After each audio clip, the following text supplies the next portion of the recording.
just invented. The moon is full, the gin is in the bathtub, and all of my dearest friends are here. These are the ones I haven't met yet.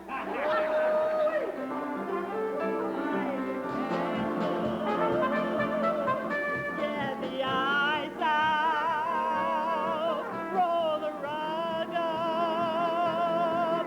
It's today, though it may not be anyone's birthday, and though it's far from the first of the year, I know that this very minute has this story in it. We're here. It's a time for making merry, and so I'm for making hay. Tune the ground, plant your shoes on, strike the band up. It's And we're living, and we're well gang, so bring hell while we rain. call the cops out, raise a racket, pull the stops out. Pull out the shop, it's today. Light the Till the punch goes, through and it's today. Life can also be lived on a weekday, so don't depend on a holiday day. If you need New Year's to bubble, just order a double and wait. There's a thank you. You can give life if you live life all the way. For the Georgia, for the blue tell us watch out. it's today.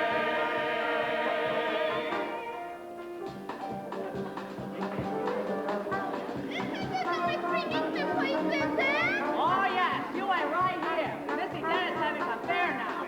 Mame, why don't you marry me? And lose you as a friend.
If anybody here is your Auntie Mame, it's better you never know it. I don't want to go. Agnes, she's the first lady bugle player I ever saw.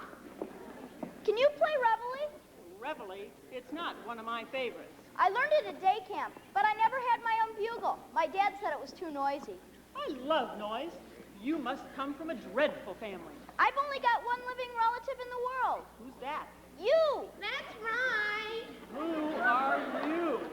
Gooch, I'm your nanny-in-law. But that's impossible. You're not coming until tomorrow. Your telegram very clearly said December 1st, and this is November 31st. Everybody knows that 30 days past September, April, June, and Oh, my God, I'm your Auntie Mame. And this is for you. A present. Golly! Listen, everybody. This is my little boy. What? Well, he's not my little boy, really. He's my brother's son from Des Moines. My poor late brother. In all the whole wide world, this little tyke is my only living relative. And I'm his only living relative. That's all we have in the whole wide world. Just each other, my little love. What was your name again? Patrick Dennis. Oh, would you like a martini? No, huh? Bedtime. Oh, no, it couldn't be bedtime. Food, that's it. You run right over to the bar, help yourself to some caviar, and then go upstairs and read a book or something. Me? You're not going to let that child read? Taste life second hand? Patrick, come meet Ralph Devine. He runs a very advanced school down in the village, the Laboratory of Life. Is it a military school? Do they wear uniforms? In my school, young man, we don't wear anything. It's heaven. And this is M. Lindsay Woolsey. He publishes books. Who's he? A Lithuanian bishop. Doesn't speak a word of English. Very stimulating man.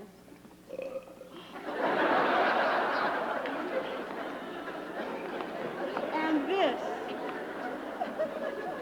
is one of the great ladies of the musical theater and your Auntie Mame's dearest friend, Vera Charles. She just loves children. Yes.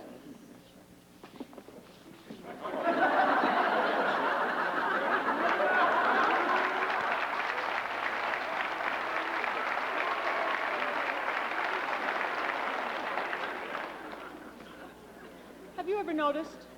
You're very handsome. I guess it runs in the family. So are you. Listen, everybody. This is a holiday.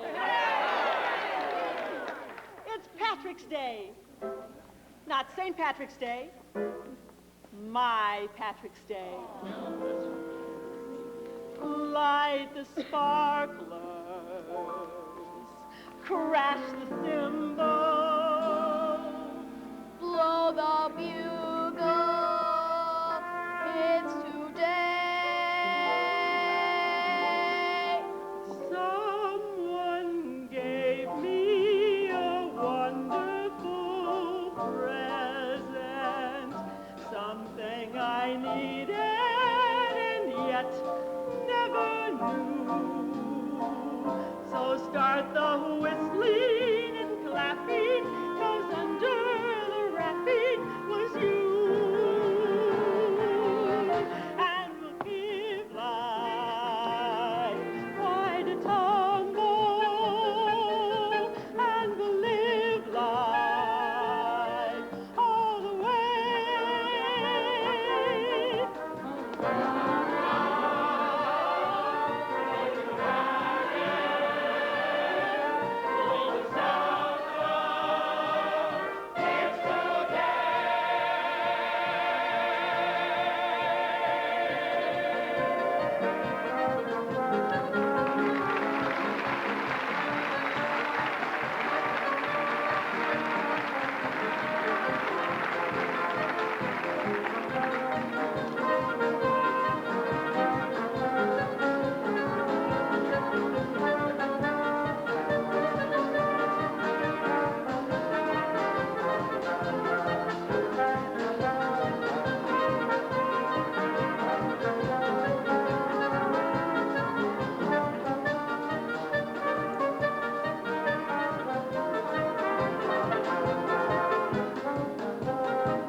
boy's room, too? No, his room's full, and he's not going to ride it up here. No, better leave it. Maybe she will. Well, should I put it in the guest room then? You can't. The First Lady of the American Theater's in there. Out cold. What the hell does she do? Live here? Dine here. I don't know if I can stand it. I've been here for 2 weeks, and they've had 13 cocktail parties. Only 13? Well, she called one off. The bootlegger got 6 that day. Thank God you're here. Take them quick. Boys are very, very crowded. I put white mice in your room. Can't you put them in your room? I've got the ribbons. Where's Auntie Mame? I've got to show her something. No, you can't go in there, Patrick. She said never to wake her this early in the afternoon.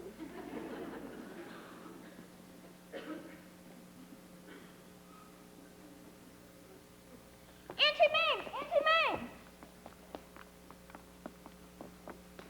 Oh, my God, bats. It's a spirit of St. Louis. Please, Patrick, darling, your Auntie Mame's hung. Oh, Patrick, come back. I'm really terribly interested in all your projects. It's just that I didn't expect Mr. Lindbergh to land on my bed before breakfast. Look. Why, that's charming. Oh, child, how can you see with all that light? There, that's better. Now come and give your Auntie Mame a good morning kiss. Gently, gently. Oh, that would be lovely. You're going to make some lucky woman very happy one day. Oh, I'm going to be exactly like you and keep my relations with the opposing sex.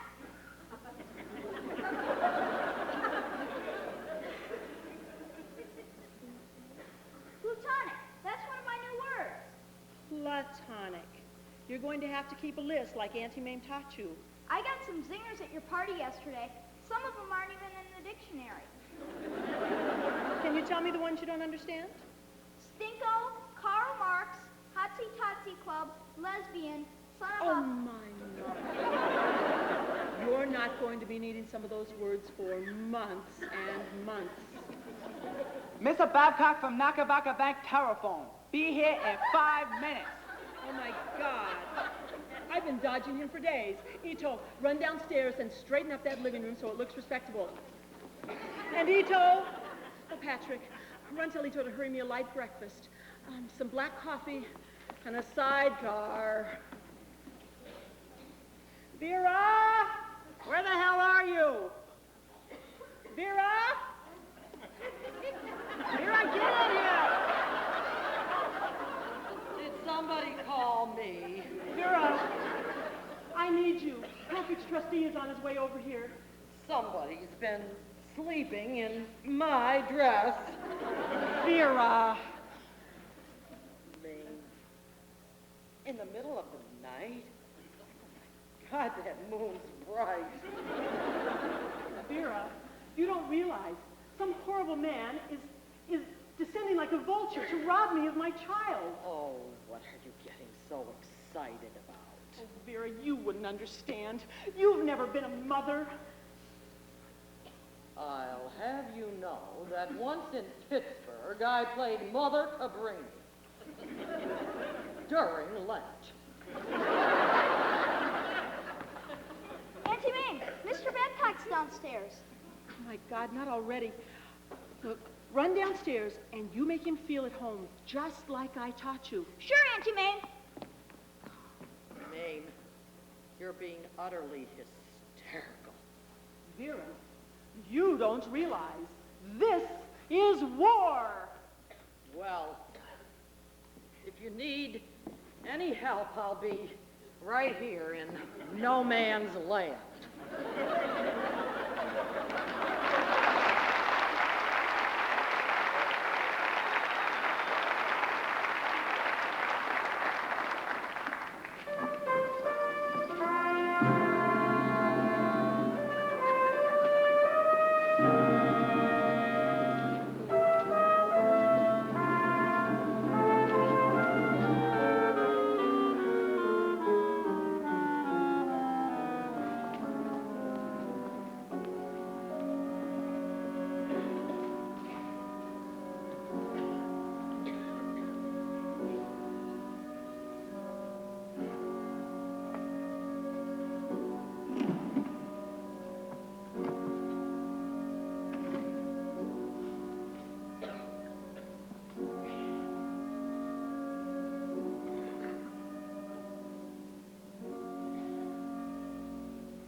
Mr. Babcock? Oh, that's right, son. We've been expecting you. My name is Patrick Dennis. Well, you look like a bully little chap. Yes, sir, a bully little chap. You look very bully, too, Mr. Babcock. Say, I have a boy just about your age up in Darien. We'll have to have you up sometime. Junior can show you his cigar band collection. That'll be swell. Would you care for a martini, Mr. Babcock? I don't think it's exactly the time. Oh, that's all right. Mr. Wilcott says somewhere in the world the sun is always just below the yard arc. Stir. Never shake. Loses the gin.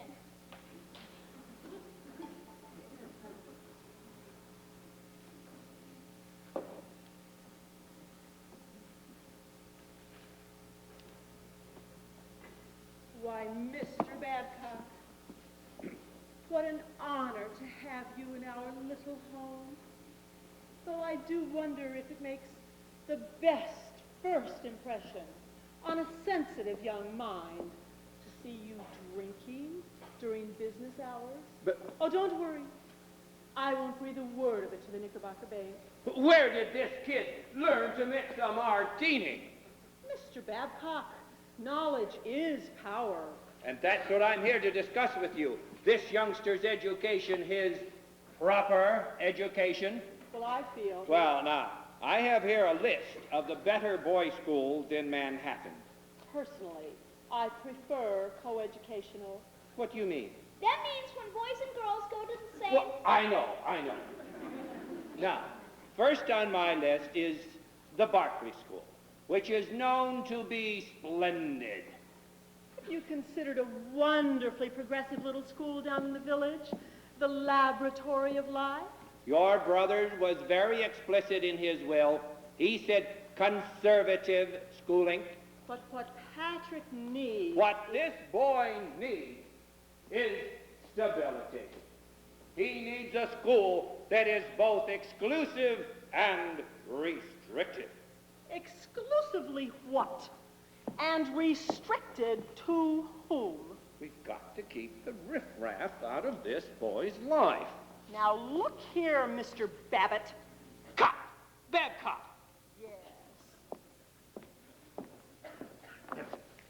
Now, Miss Dennis, unless we can agree on some school here in Manhattan, I shall have to insist that he be shipped off to my alma mater, St. Boniface in Massachusetts. Oh, heavens, no, that's much too far away. Well, it was very good of you to drop by, Mr. Babcock. Do you mean we've settled everything? Oh, we certainly have. Well, for a minute there, I thought we'd have a little friction. Well, I have here an application to the Berkeley School. Now, you take him down and enroll him at 8 o'clock tomorrow. Don't worry, Mr. Babcock. Patrick and I know exactly what to do with this. Bully.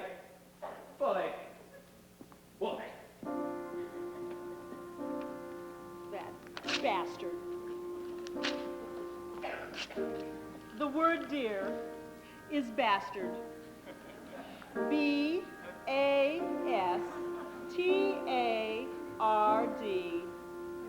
And it means Mr. Babcock. You mean I don't have to go to that Berkeley school, Auntie Mame? You're going to see life, Patrick, not the inside of some safe deposit box. Won't I have to go to school at all? Well, maybe we'll enroll you part-time in Ralph Devine's lovely little Laboratory of Life. But do you know who's going to be your teacher most of the time, Patrick? Moi. I'm going to show you things you never dreamed existed. Look, out there. At what? At everything, my little love. Open a new window, open a new door, travel a new highway that's never been tried before you find you're a dull fellow, punching the same clock, walking the same tightrope as everyone on the block. The fella you want to be is three-dimensional, soaking up life down to your toes. Whenever they say you're slightly unconventional, just put your thumb up to your nose and show them how it gets to a new rhythm.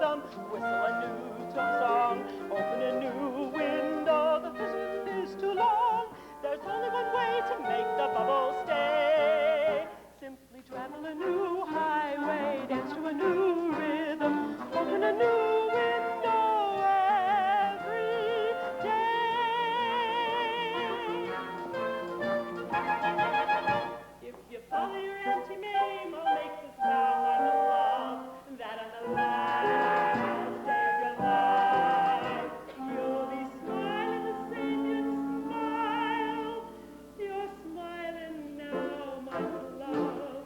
If you wake up every morning and you close aside the shutters and you promise me that these will be the first words that you utter.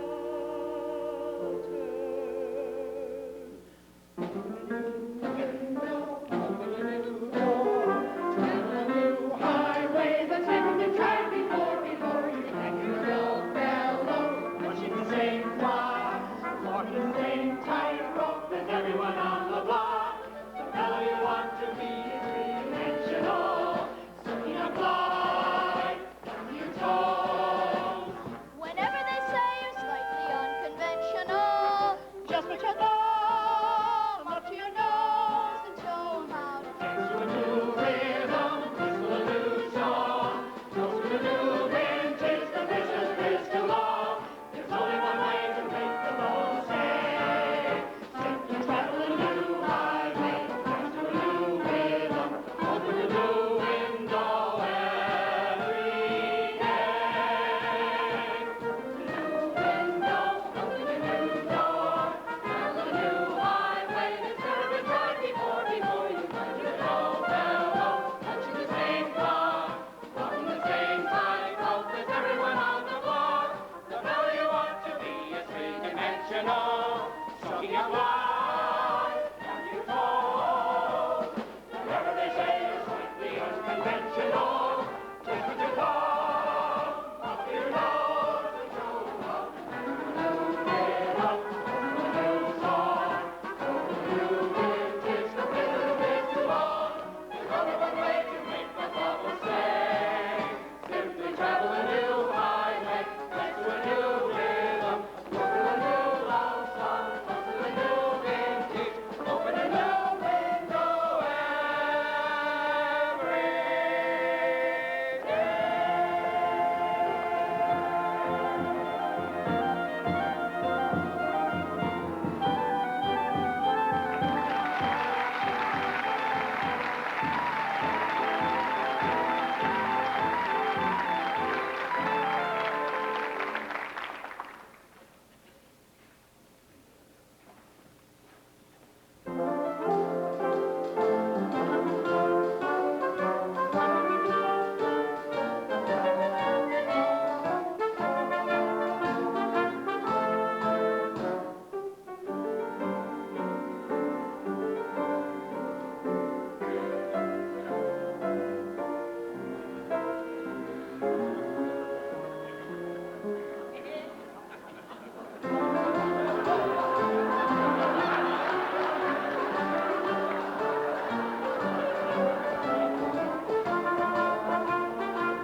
Where is she? Where is that mad woman? Where is that bohemian Delilah? If you mean Miss Dennis, she's out buying presents for the boys. Spoiling the kid rotten, my God. He hasn't even been going to school. Oh, yes, he the laboratory of life. The laboratory of life? That's not a school, it's the Garden of Eden. I went down to Berkeley to check on that kid standing, and what did I find? He isn't even registered, never has been. So I started hunting in every low, half-baked school for the feeble-minded in this town, and I found him in the lowest of the low. There they were, boys, girls, teachers, romping around stark naked. Would you put your kid in a place like that? I'm unmarried. What a day, Lindsay. What a lovely, lovely day. What a day is right. I haven't even had a chance to call my office. Why, Mr. Babcock, what a surprise. You're no more fit to raise a child than Delilah. Patrick, something's happened to my little love. Get in here, you little heathen, you! Patrick, what's wrong, darling? We were just playing fish families. Fish family. Show me, honey. Well, Mrs. Devine and all the girls crouched down on the floor under the sun lamps, and they pretend to be ladyfishes, depositing their eggs in the sand. Then Mr. Devine and all the boys do what gentlemen fish do. Well, what could be more wholesome and natural? Natural? Natural for a sardine, maybe. Mr. Babcock, I find your conduct most dignified. Well, at least I'm wearing a vest. I'm getting out of this combination nudist camp and opium den before you make me look like the vice president in charge of free love.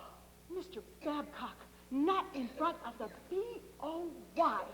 Tomorrow morning, me, personally, I'm putting that boy in boarding school, St. Boniface Academy, and he's going to stay there. Mr. Babcock, I'll do anything you say if you only let the child stay near me. He goes, and he goes tomorrow. But Mr. Babcock... Now, let's be reasonable. I'm going to change this kid into a God-fearing Christian if I have to break every bone in his body. You have him ready at 8 o'clock sharp. And, kid, you'd better be wearing knickers.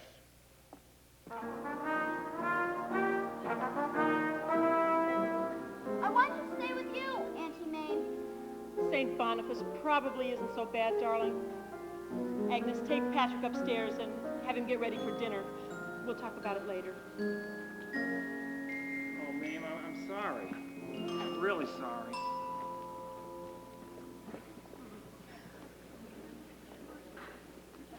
Mame, are you home? Have you heard from your stockbroker? Oh, I see that you have. Well, what about her stockbroker? Don't you know? He's called me a half a dozen times trying to locate both of you. Well, what happened? Oh, the Bears have done something terrible to the Bulls, or vice versa. I don't know. Anyway, nothing's worth anything anymore. Oh, don't you worry, Mame. I'm sure it's only something temporary. Oh, Missy Dennis, stockbroker wants to say hello before he jump out window. How bad is it, Arthur? Everything? Mame, I'm afraid you're wiped out. We all are. Oh, thank God I never put anything aside.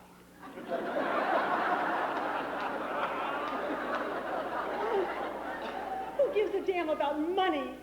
I've lost my child. What? Patrick's trustee is going to send him to school in Massachusetts. Oh, Mame, I know how you must feel. Well, I'll go right down to your stockbroker and see if I can pick up the pieces.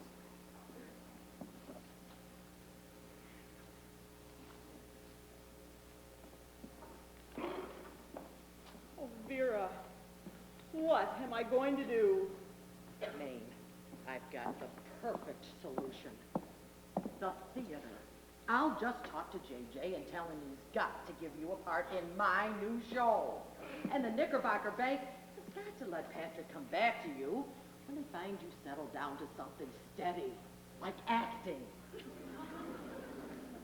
Vera, you're so right. And if old Babcock still stands in the way, at least I'll be earning the money to fight him. It'll be like when we were in the chorus together. I was never in the chorus. About $500 a week to start, don't you think? And then there'll be a raise. Mame, it's just a bit at the end of the last act. Oh, I accept. I accept. And it isn't just charity, is it, Vera? I mean, you really want me because of my talent? Oh, I want you. I want you. Oh, I can hardly wait to hear that overture. Tell me all about it, Vera. Well, it's this terribly modern operetta about a lady astronomer. I always wanted to be a lady astronomer. No, Mame. I'm the lady astronomer. You're waiting off stage right for your very exciting entrance at the most climactic moment of the show. You see, I teach at this girls' seminary, and I'm in love with this professor at the men's seminary, but a terrible failure.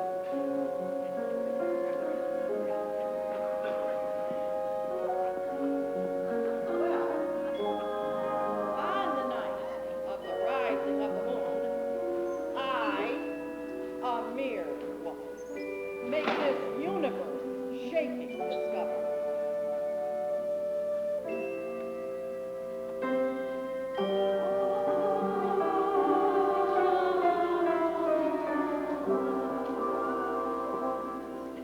I have a little secret that I'd like to impart, that I hope doesn't give you too much of a start.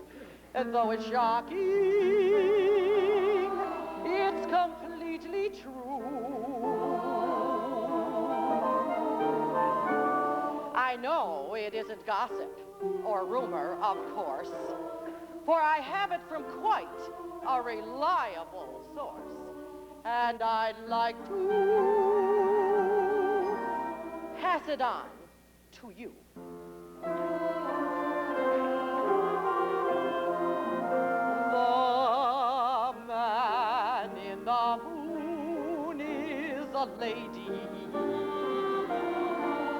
A lady in lipstick and curls.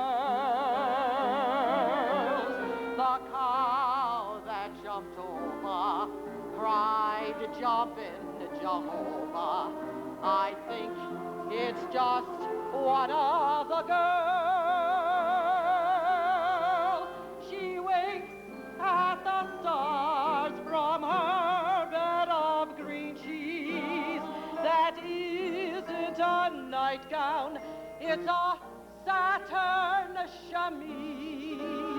Oh, her friends are the stars and the planets. She sends the Big Dipper a kiss. So don't ever offend her. Remember her gender, the man in the moon is the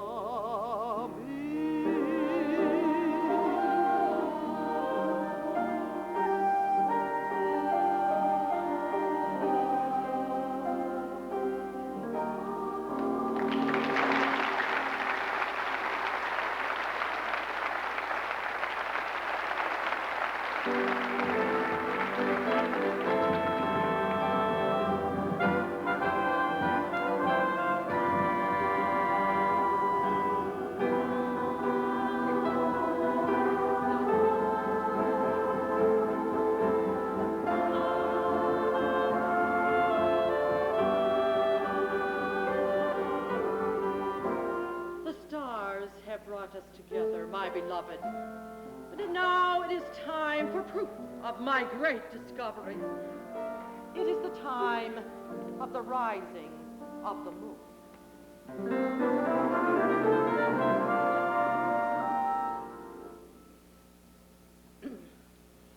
the time of the rising of the moon. Oh, well, the rising of the moon is a bit late, my beloved, but soon we shall see it in all of its glory. Tell her to get her ass on that moon.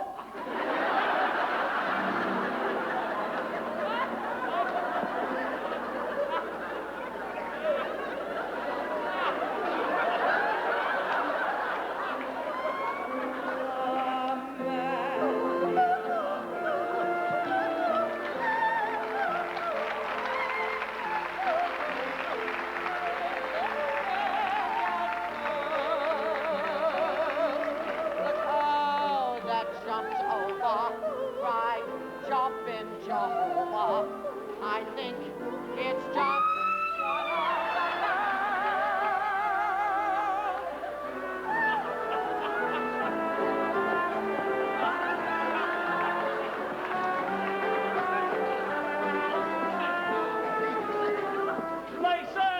Places for curtain call! Miss Charles! Charles, places for curtain call! This has never happened in the history of... Listen, everybody. Wait, this is my dearest friend. Wait. I owe my whole career to her. My entire comeback. Come on, curtain call! I can't. I'm stuck. Somebody get the flag.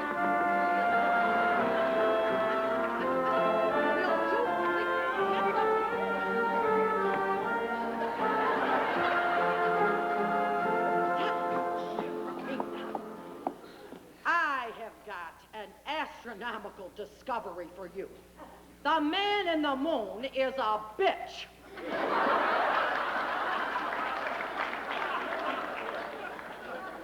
That's enough. Strike the set. Work light. At 9 o'clock call for tomorrow morning. And replacement for the moon lady.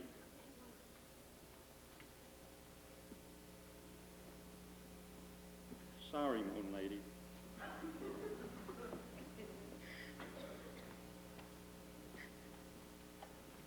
I thought you were very good, Auntie Mame. Everybody noticed you. Patrick, what are you doing in New Haven? Edo brought me. But how could he bring you? I already sold the car. Oh, we didn't drive. We hitchhiked. But Mr. Babcock thinks you're in that horrible old school. I told them it was sort of a lecture on astronomy, so they let me come. Oh, Patrick, I'm a failure. No, you're not. Not to me. Not ever. Nobody liked the stinky old show till you came in. You're my best girl, and nothing you do is wrong. I'm proud you belong to me. And if a day is rough for me, having you there's enough for me.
turbo comes along, determined to take your place.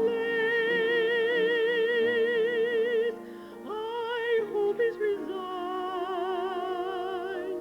to falling behind. My best hope. And if someday, when everything turns out wrong, you're through with the human race,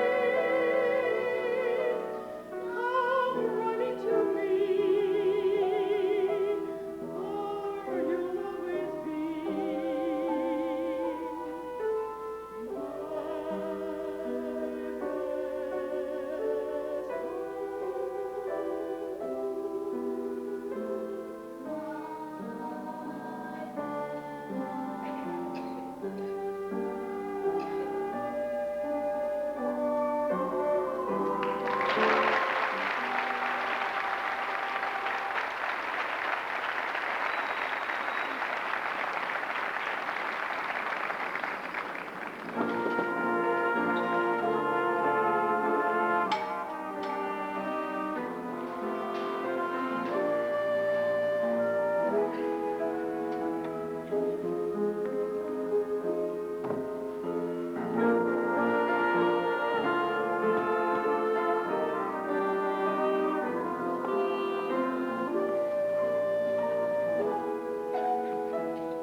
Welcome to my salon, pour mesures. Pardon me, but I must be in the wrong place. Oh, but you are the 4 o'clock appointment, Mr. Burnside. Oh, that's right, but this looks more like a beauty salon for Madame. Oh, why should not the male also be beautiful? Naturally. Gregor, will you help here, please? Naturally, we're giving you the full treatment.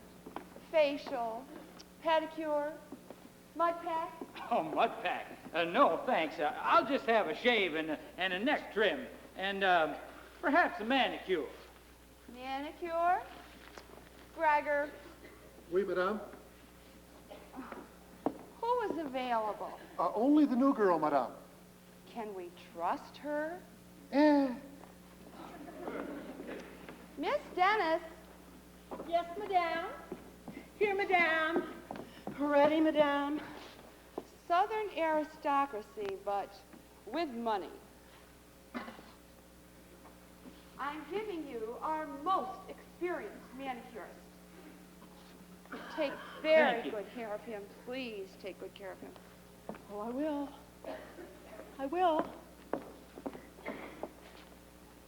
Excuse me, sir. Are you right-handed? Yes. Oh, maybe we better start with the left.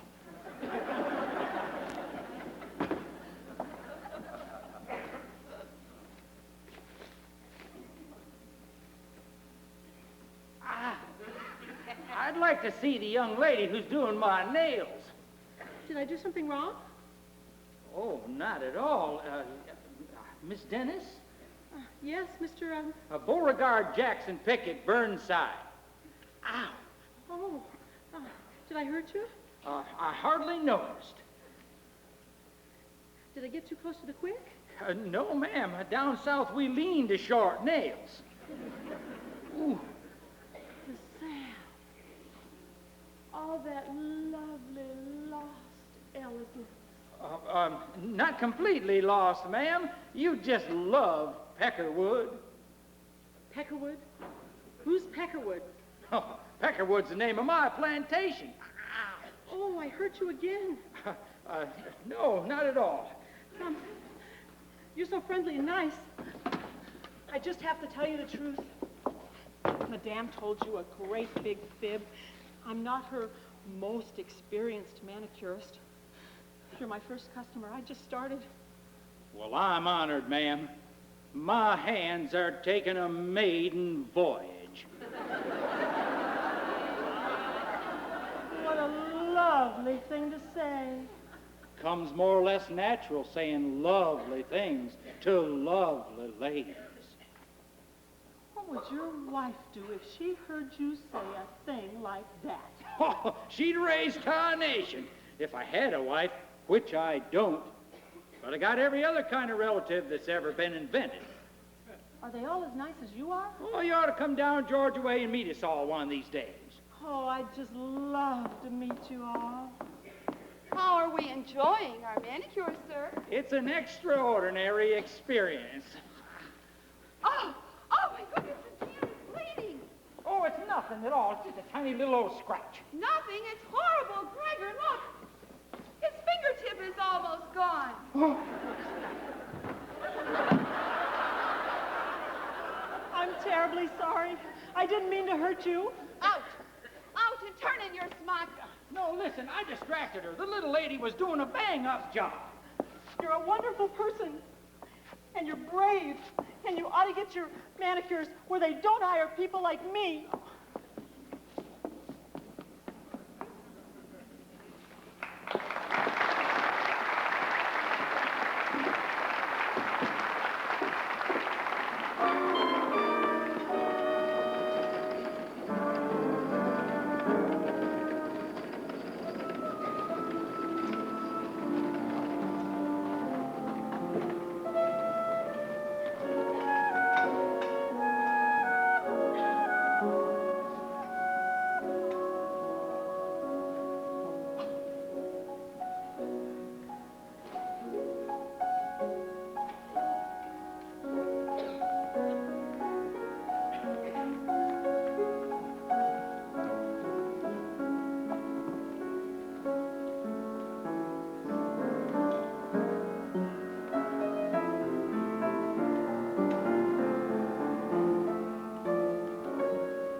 Hoping maybe you'd been expelled.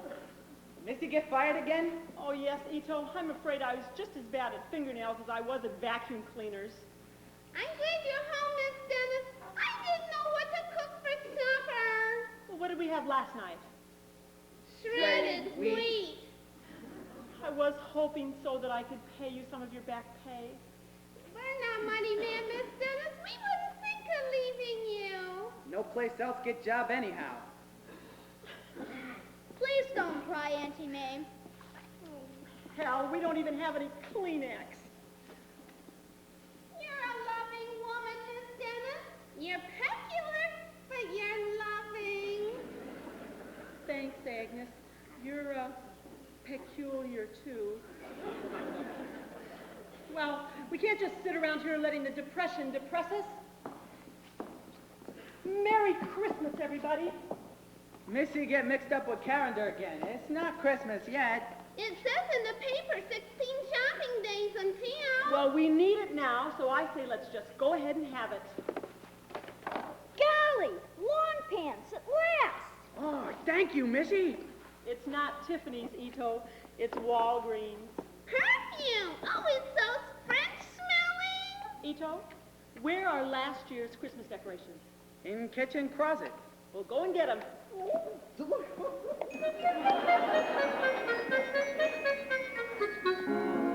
out the holly, put up the tree before my spirit falls again. Fill up the stocking, we may be rushing things, but deck the halls again now.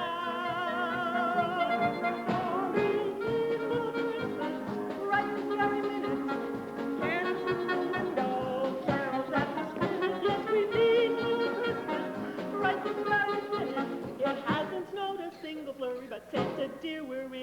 So climb down the chimney, put up the brightest string of lights I've ever seen. Slice up the fruitcake.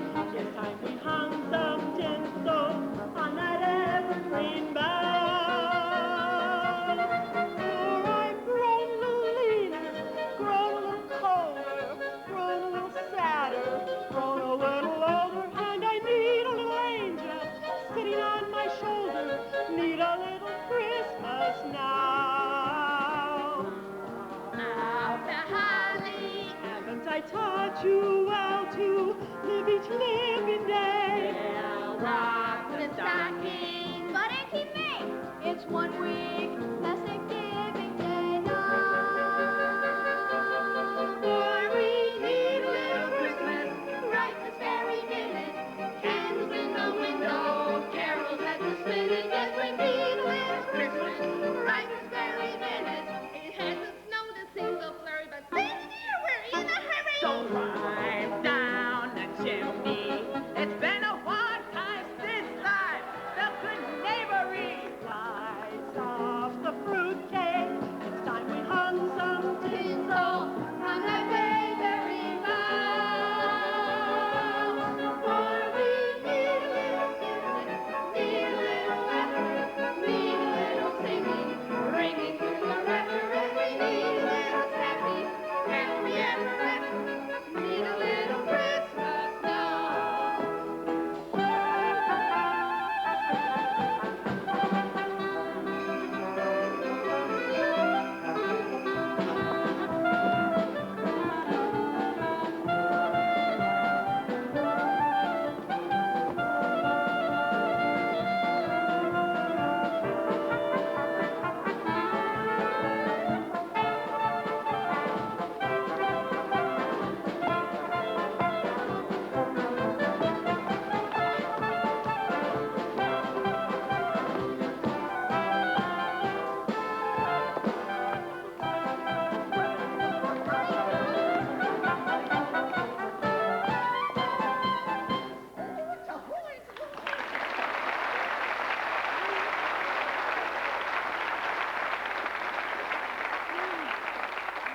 Can I try on my lawn pants now, Auntie May? Right now? right now. But we don't have a Christmas present for you. Oh, that's all right. Oh, yes, we do. I hope you won't be angry about what we've done. Merry Christmas, Missy. We pay bills. Now Butcher don't give Nasty Brooke with ram chops. Edo had some money put by for a rainy day and so did I. And it can't get much wetter than it is now. Oh, you're both just so very dear to me. I hope I can pay you back one day. Look. Wow. Hold out your wrist. With Christmas coming so quick, I didn't have time to wrap it. Where did you get the money? I sort of made a trade at the pawn shop. I haven't been playing my bugle much anyhow. I got a smooth one, so you won't get hooked again. Merry Christmas, Auntie Mame. Merry Christmas. Merry Christmas. We need a little music, need a little laughter, need a little singing, ringing through the rafter, and we need a little stocking, happy ever after, need a little Christmas now.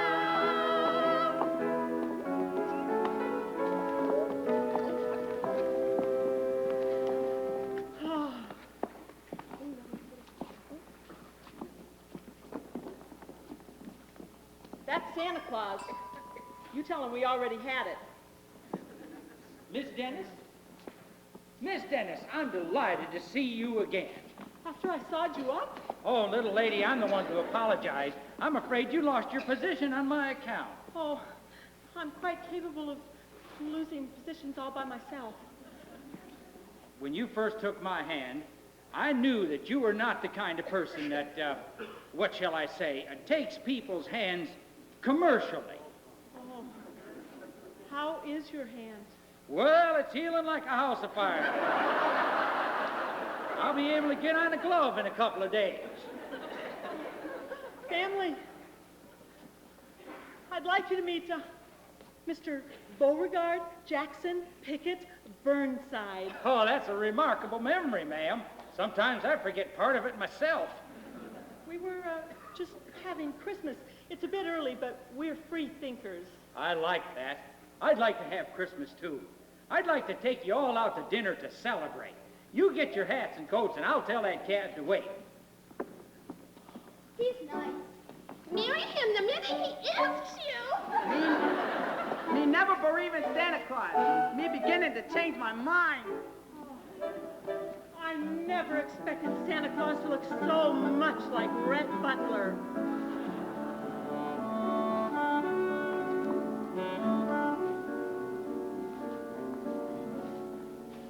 For we've got a little Christmas right this very minute.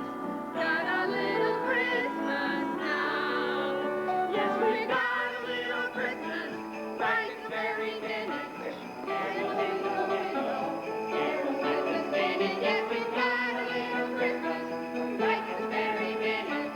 Got a little Christmas now.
Must be something mighty special about this Miss Dennis. The Bow Skittles are all the way down here from New York City. Morning, Cousin Fan. Oh, peculiar morning, Uncle Jeff. Mighty peculiar morning. Is it generally known that Beauregard and his lady friend have a child with them? No. She ain't even met Mother Burnside yet. Oh, looks like we're going to have fireworks here at Peckerwood. Well, now.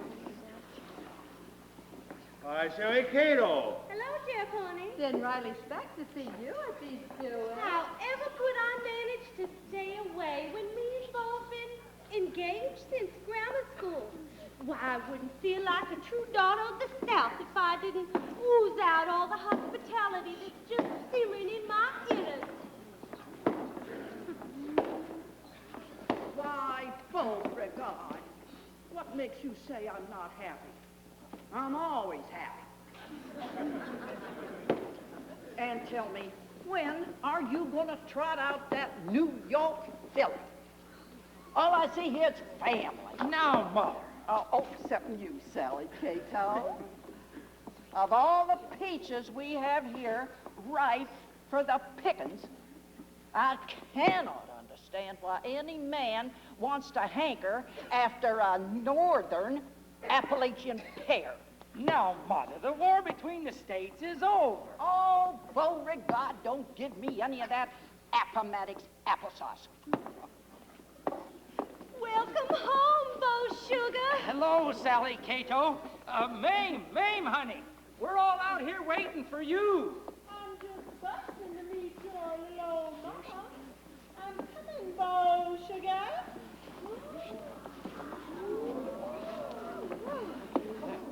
Mother, I'd like you to meet Miss Mame Dennis. Why, Miss Burnside, you're more than I expected. And these here are all of my kinfolk. Charmed. Oh, you all to be first naming each other soon as I slosh another gallon of bourbon in the punch bowl. I'm Sally Cato McDougal, and I could tell from the first instant I set eyes on you we was going to be the closest of friends, Mame. What a lovely thing for you to say, Sally Cato. Was it, horses brought you and Beauregard together? Horses? My beau would be bored blue with anybody who wasn't practically born on a horse. Oh, well, I wasn't exactly born on a horse, but riding is my life. Dear me, up every day at the crack of noon. That's settled. Here I've been wrecking my brain trying to figure what special I could do to let you know how I feel about your being down here. And what could be sweeter than a hunt? A hunt? Dawn. Tomorrow morning, and everybody's invited. Well, not all of us. Leaping those hedges, jumping those river gaps, the hounds yapping round the boulders. I tell you, Mame, every eye in this county is going to be on you tomorrow morning. Oh, what a pity. I just didn't pack any of my riding togs. Don't you worry, Mame child. I've got dozens of things you can wear. You do ride astride. Oh, heavens, no. Side saddle, always. Now, isn't that just grand? I've got a nice little old side saddle that'll do you just fine. A punch, ladies? Bo, darling, we're having a hunt. Dawn tomorrow. And you want to hear something fantastic? Your sweet little Yankee friend is going to ride side saddle. It's too dangerous. I won't allow it. But, darling, she's insisted. Well, anything Mame says she can do, she can do. Mame sugar, I'm just going to hold my breath till dawn tomorrow. Do that, honey.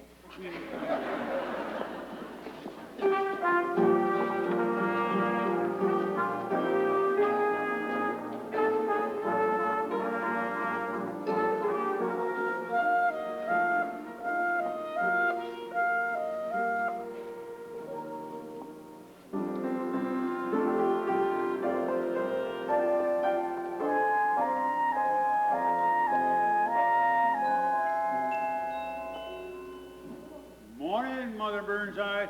We get Miss Dennis some horse flesh? We certainly did. Lightning rod. Lightning rod? I thought he was mad. He did. My Auntie Mame is riding a mad horse? Temporarily. Nobody's ever ridden that horse and come back alive. Goodbye, Yankee girl. Look at her go. Look at her fly. Out of the woods into the sky. Look how she's bobbing her head, flapping her feet. She must be glued to the seat. Fall off, Auntie Mame, fall off, fall off, fall off. Fall off, Auntie Mame, fall off, before you break your neck. She ruined your bougainvillea and she smashed your plum. She's trembling your petunias and she mashed your mom. But I'm gonna let the lotus when the judgment comes for that yellow village Yankee. Giddy-o, lightning rod, they went west, you go east, to your star. Lightning rod, giddy-up, you little dear little crazy beast. She's passing everyone. She's passing the master of the hounds. Bad manners, passing the master. She's passing the dogs. Mother of Jefferson Davis, she's passing the fox. She's ruined Auntie Bougainvillea, Mame. and she smashed your guitar. She's trampling your petunias, and she smashed your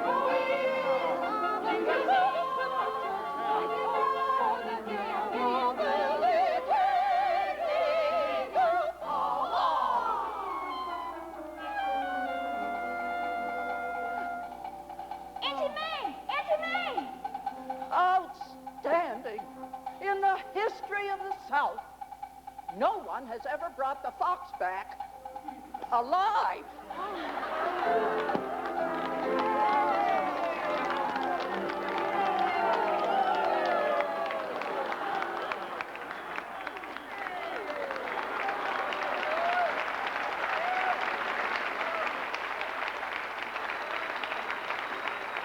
Didn't I tell you she was a marvel? How'd you do it, Auntie Mame? How'd you catch him? Well, I don't know, child. There are always all these horses and dogs chasing after this poor little fella. And all of a sudden, there he was. And he looked up at me, and I looked down at him. We just sort of struck up a friendship. Bring me my shovel. I feel the wind of change. Family and friends, today this lovely lady has brought elegance and humanity to the gentlemanly sport of the hunt.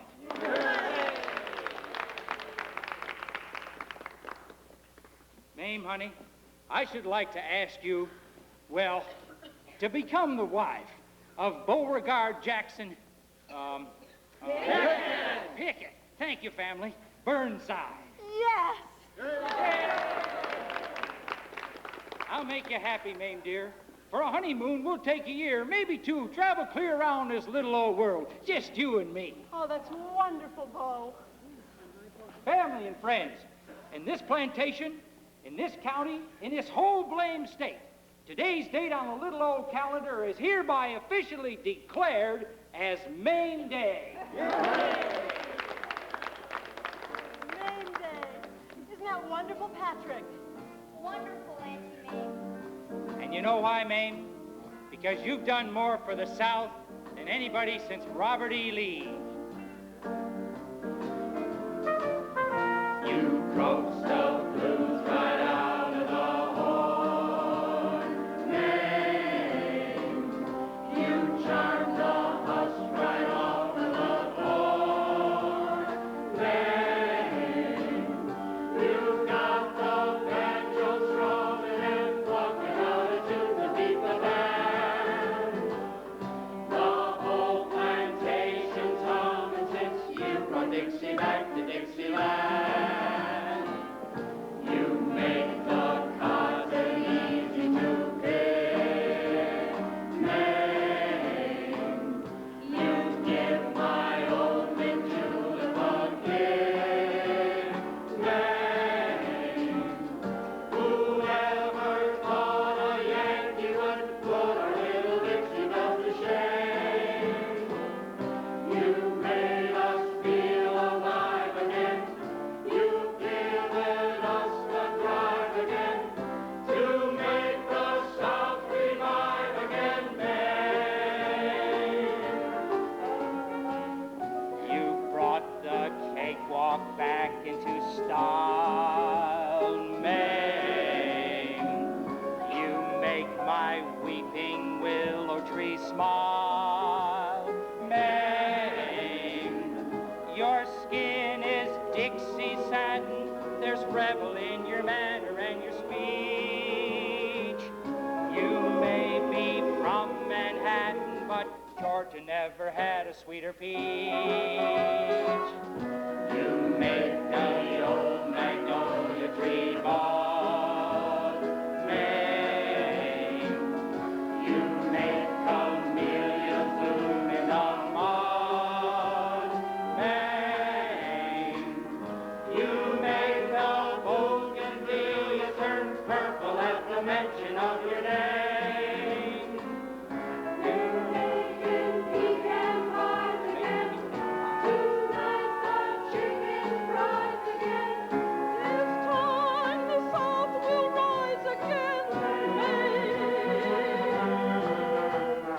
Shut up my mouth and choose my face. Brought some elegance to the place. Solid, how many candies right?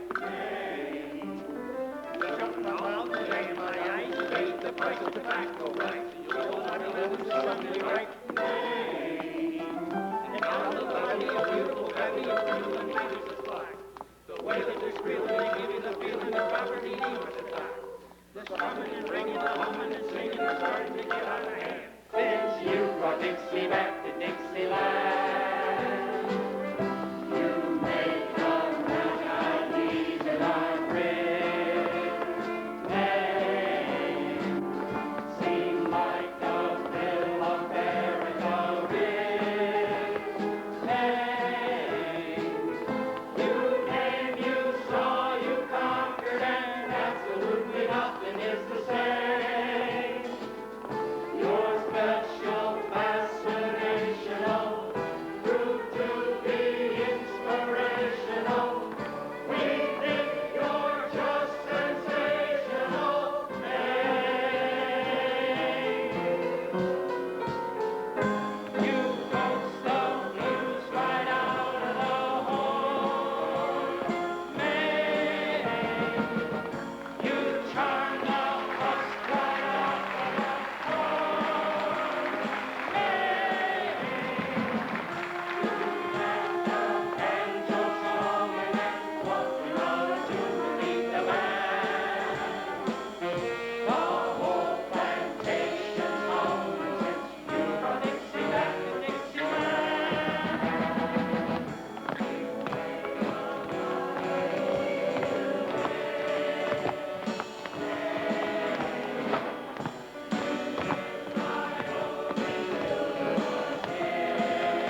Dennis Burnside, Raffles Hotel, Singapore.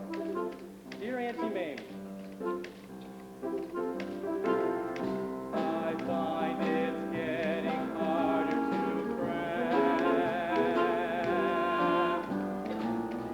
I flunked my Latin grammar exam. My glands are in a hurry, my voice is sort of taking on a roar. The girls I date, don't worry, are socially decidedly top drawer. And by the way, you'll never guess who I'm rooming with here at Rumson U. Hey, Dennis, you hit the jackpot. 3 more postcards from your Auntie Mame. Pango Pango, Shanghai, Singapore. Hey, save me the stamps when you're done, will you? Whatever happened to your cigar band collection, Babcock? Gave it up when I started smoking.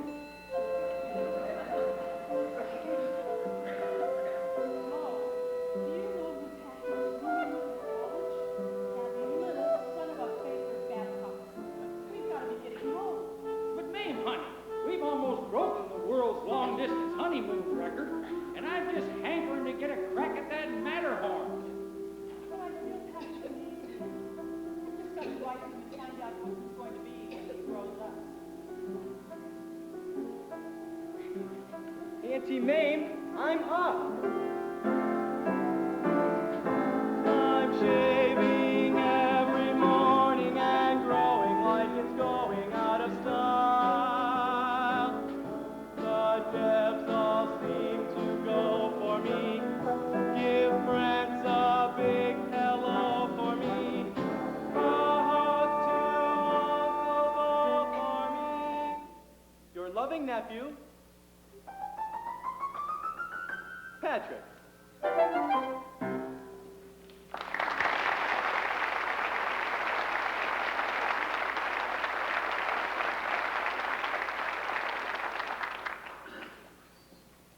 Mr. Babcock. Hey, Pop, what are you doing here? Oh, leave us alone for a minute, will you, Junior? I have to talk to young Dennis here. Oh, yeah, sure. I'm afraid I don't have very good news for you, my boy. Auntie Mame. Something's happened to Auntie Mame. Oh, no. She's all right. But that damn fool husband of hers did a damn fool thing. Fell off the goddamn Alp. Uncle Bo. Oh, of course you understand now. This makes your aunt a very rich woman in her own right. Hey, Dennis, on the horn. Long-distance operator, overseas. Hello? Yes, operator, this is he. Oh, sure, you bet I want to talk to her. Auntie Mame? You don't have to tell me. I already know. There's just one thing I don't want you to forget, Auntie Mame. Not ever. You're my best girl, and nothing you do is wrong. I'm proud you belong to me. And if a day is rough for me, having you there's enough for me.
Oh, Vera, I'm a coward.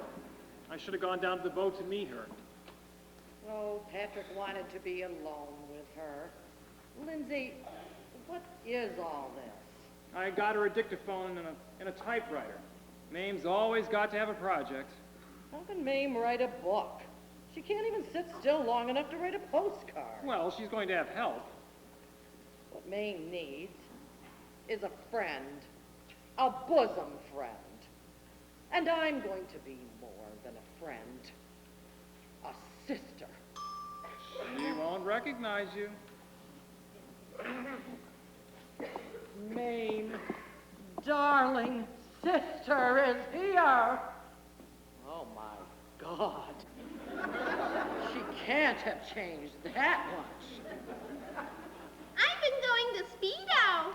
I sent her to the secretarial school so she could learn shorthand. Agnes, do you suppose you can get down every word Mrs. Burnside says? Oh, Speedo won't let anybody out who can't do at least 100 words a minute. I'm over 200. You're not. Welcome home, Auntie Mame. Everybody's smiling now. Beekman Place. Nobody Dear, cried. loyal Beekman Place. Just sitting here, waiting for me. Mame, darling, you look awful. Vera, my old friend. And Lindsay, how distinguished you look. Welcome home, Mame. And Agnes, what's all this? These are the tools of your new trade. You're going to write a book, and I'm going to publish it. Your memoirs. I think it'd be terrific, Auntie Mame. Nobody's had a more exciting life than you. And think of all the fascinating people you've known. Like me. And it would take your mind off yourself. Oh, I see. Some sort of trumped-up occupational therapy? Like hooking rugs? No. My memoirs. My memoirs. What a wonderful idea. And I can dedicate the book to Beau and all the glorious times we've had together. Writing isn't easy, Mame. It takes months of grueling concentration. Let me see. Chapter 1, page 1. Well, I'll be damned, Lindsay. This isn't so difficult after all. Agnes, what are you writing, Agnes? Chapter 1, page 1. Well, I'll be damned, Lindsay. This isn't so difficult after all. What are you writing, Agnes? Well, she is fast. Auntie Mame, you're off and running. But do you really think I should? I mean, you heard what Lindsay said. It'll take up all my time. And after all, I really did come home just to be with you. Well, you can't exactly be with me, Auntie Mame. No women allowed in the dorm. Oh, you're all grown up. You don't need me anymore. Agnes, how do I turn you off? I'll go right down and announce your book to my publishing house. Goodbye for now, Charlotte Bronte.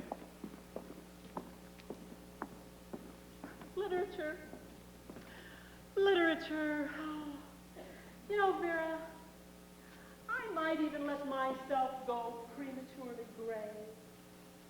Mame, can you ever forgive me?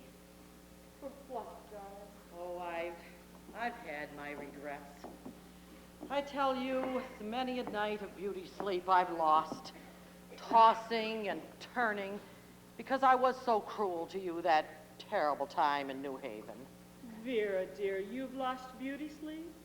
It hardly shows. Well, the point is that we forgive each other, Mame.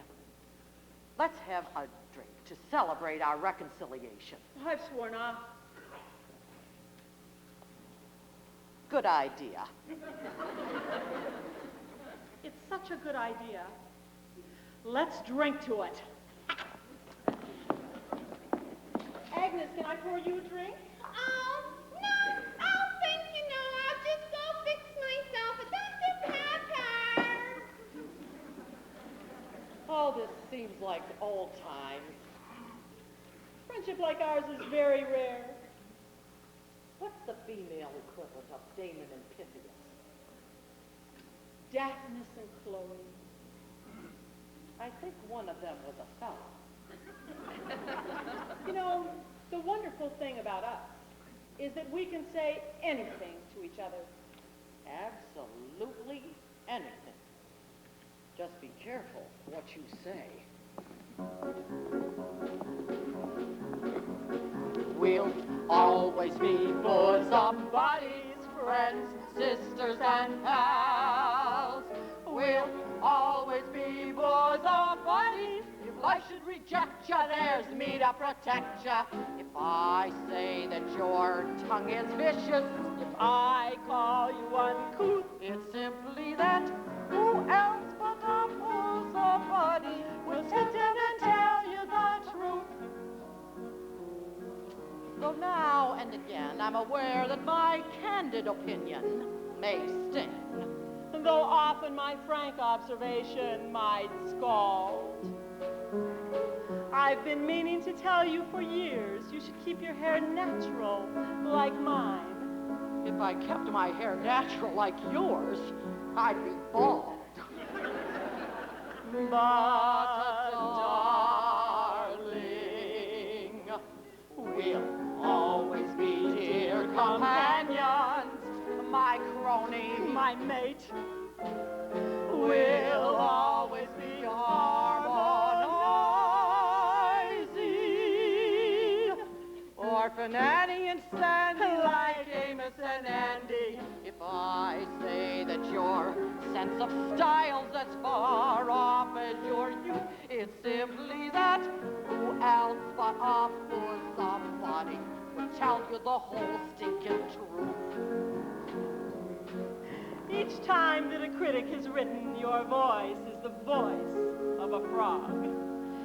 Straight to your side to defend you I rush. You know that I'm there every time that the world makes an unkind remark. When they say Vera Charles is the world's greatest lush, it hurts me. And if I say your fangs are showing, Mame pulling your claws, it's simply that who else but a bosom buddy would notice the obvious flaws. I feel it's my duty to tell you it's time to adjust to your age. You try to be peg of my heart and your Lady Macbeth. Exactly how old are you, Vera, the truth? Well, how old do you think? Oh, I'd say somewhere between 40 and death. But, sweetie, I'll always be Alice Toklas if you'll be Gertrude Stein. And though I'll admit I've dished you, I've gossiped and gloated, but I'm so devoted. And if I say that sex and guts made you into a star, it's simply that who else but a bosom buddy would tell you how rotten you are? Just turn to your bosom buddy for aid and affection, for help and direction, for loyalty, love, and for service. Remember that who else but a bosom buddy will sit down and devil and give you the devil will sit down and tell you the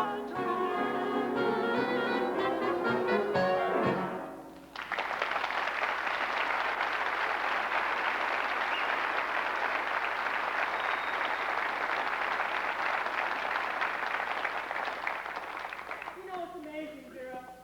When I think of all the same men we dated and still remained so inseparable. Mame, I never dated the same man you did. What about Carlo?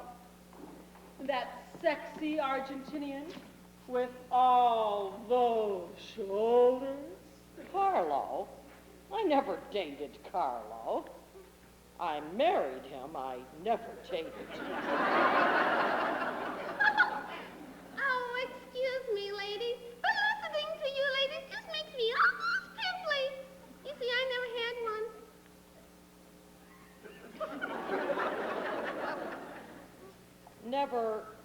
one what?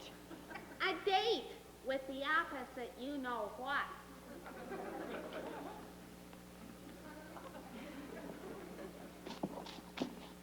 Mrs. Burnside, is anything wrong? Agnes, you're coming out.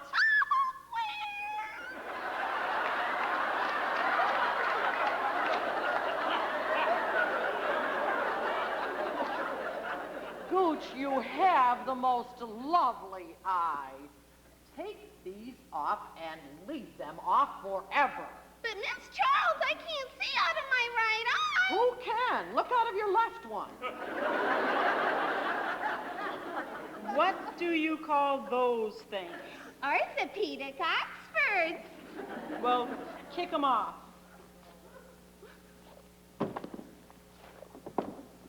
Why, Agnes, you do have a bust. Where have you been hiding it all these years? Get all your clothes off, Agnes, and keep them off. Mrs. Burnside, there's a man in the house. Don't be a goose, Agnes. Get them off and keep them off. Ito, get in here. We've got work to do.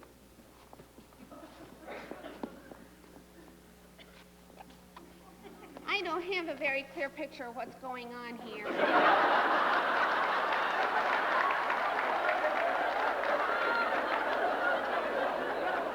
Honey, when we're through with you, men will be breaking down your door. What about my virtue? Virtue? There's nothing wrong with a harmless date. Oh, just the thought of it makes me so nervous I could die. Have a date first, then die. Here. Well, try this. This'll calm you down. But spirits do the most terrible things to me. I'm not the same girl. What's wrong with that? Will it mix with Dr. Pepper? Oh, he'll love it.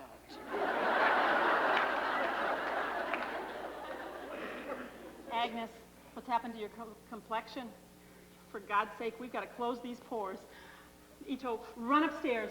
Get that sexy gown that I just had sent from Paris, and all my cosmetics. Face cream, eyebrow pencil, lipstick. And a chisel. Tonight, Agnes, you are going to be the queen of Romania. Mrs. Burnside, I think I know what you're suggesting I do, and I don't think I can do anything so suggestive. Agnes, where's your spine? You've been living in the same house with me all these years, and you have absolutely no idea what I believe in. Live, that's what I believe. Live? Live. Life's a banquet, and most poor sons of bitches are starving to death. Live. Live? Live. Live! You know, you and I are the greatest team since Romulus and Remus. I know one of them was a fella.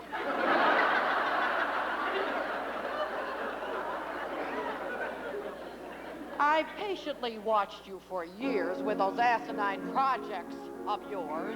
From orphans to health food, you've searched for a niche. I feel that my search will be over the minute I've finished my book. I'll write about us. And who is the bitchier bitch?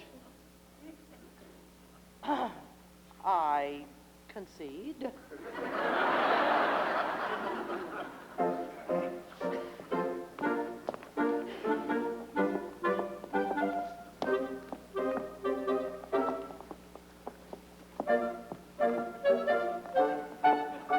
If life should reject you, there's me to protect you.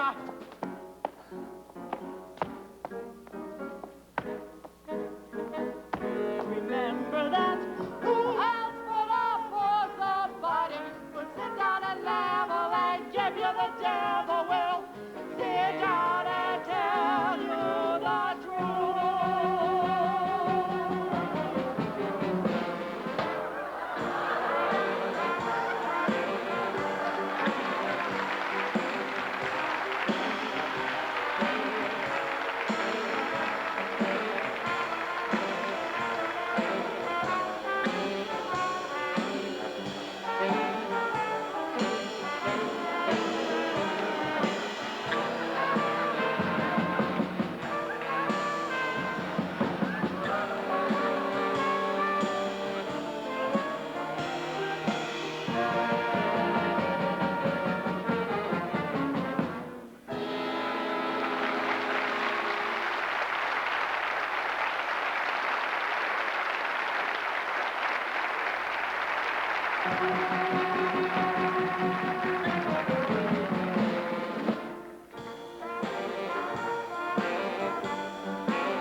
the human race is ready for my book. Oh, just, Missy, highly educational.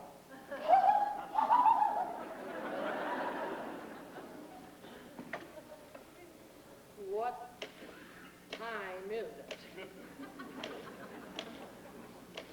What day is it?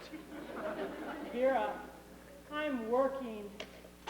On what? Chapter 2. Chapter 2? It took you 6 months to write chapter 1. Flaubert spent 13 years on Madame Bovary. Oh my God, how did she stand it? Whenever I read a book, I skip all that I was born jazz and turn immediately to the sexy part. You know, where the girl is 12. Good afternoon, ladies.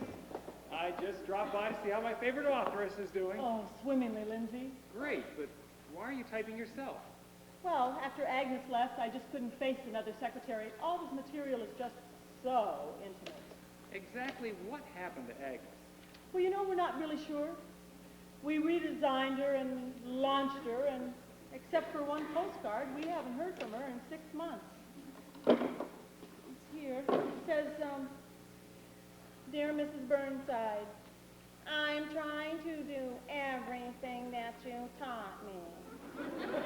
It's from the Shangri-La Motel in East Stroudsburg, Pennsylvania. Hi, everybody. Auntie Mame, Uncle Lindsay, Auntie Vera. Hope you're not too busy, because I got some terribly important news. Oh, I hope it's gossip. It is. It's about me. I've got a girl. I suspected it. It's not just a girl. It's the girl. Her name is Gloria Upson, and you're going to meet her today. I certainly hope you didn't leave her sitting in the car. I dropped her off at her girlfriend's on Park Ave. She wanted to get spruced up before she met you. Oh, perhaps I should do some sprucing up of my own. I'll bring Gloria back in about 10 or 15 minutes, okay? I'll have my face all organized.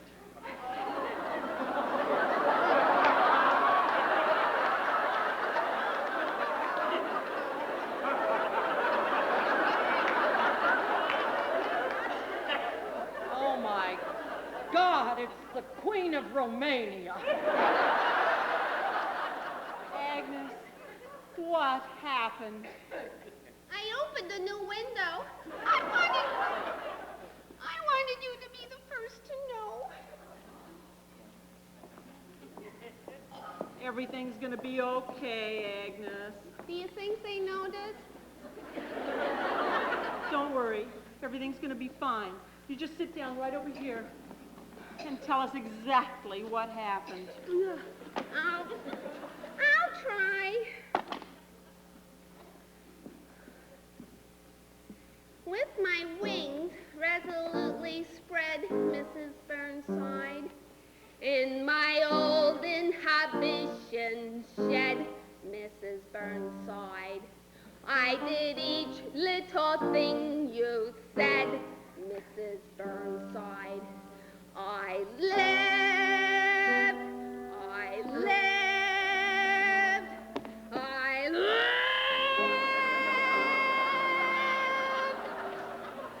I altered the drape of the drop of my bodice and softened the shape of my brow. I followed directions and made some connections, but what do I do now? To think this Miss Prim would have opened the window as far as her whim would allow, and who would suppose it was so hard to close it? Oh, what do I do now? I polished and powdered and puffed myself. If life is a banquet, I stuffed myself.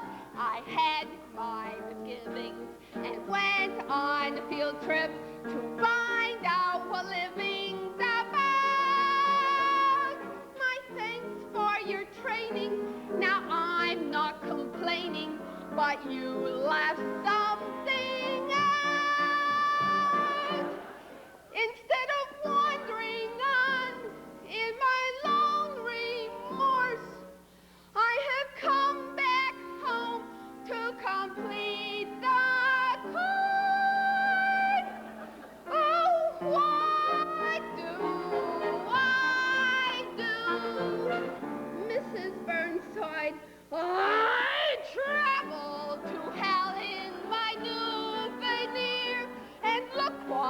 I got for a souvenir.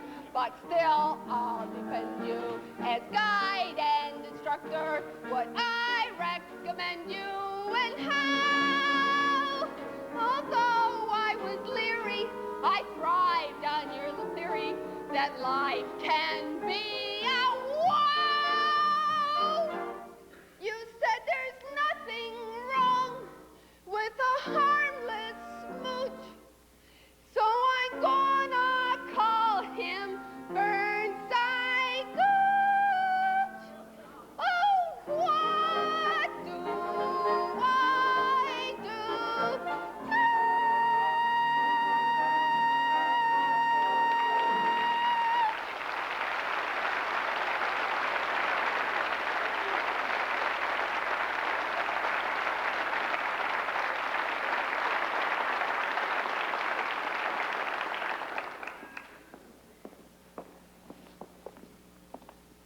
Patrick and I have been discussing this, and we've decided that I'll find a place for Agnes to stay. Oh, I know this darling Jesuit priest who runs a fascinating home for fallen women. I do not consider Agnes fallen. Quite the contrary. Auntie Mame, don't tell me Agnes is going to live here. I'll insist on it. Where else would she go in her friendless condition? Ito, help our little mother up the stairs. Does this mean you're going to befriend me? Hell yes. Why should the Jesuits have all the fun? Oh, what a lovely, lovely feeling.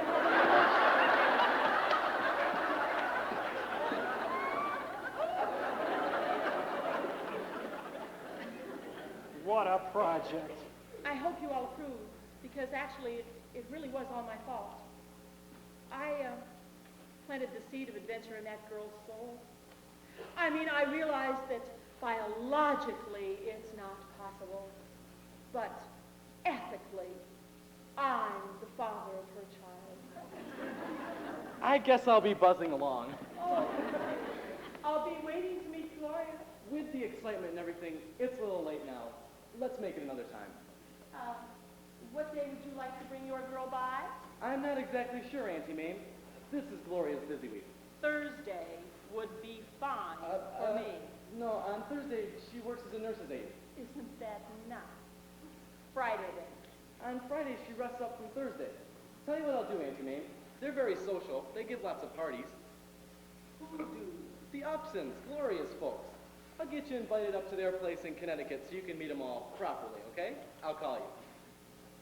And I'll ride down with you. Goodbye, little father. Vera, what am I going to do? Well, you'll have to do things properly. You'll have to invade Connecticut.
Junior, what was that thing you were doing before we chaperones came down?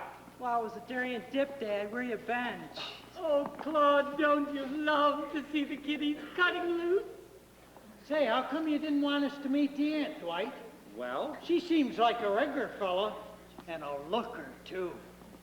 I do hope it will be all right to have Glory's party out here. We don't want Mrs. Burnside to think we live like gypsies. You show me a gypsy who lives the way we do. Now, Claude Burnside, Claude Upson, you behave yourself in front of Mrs. Burnside. God damn it, I always behave myself. Claude, I think I need another drink.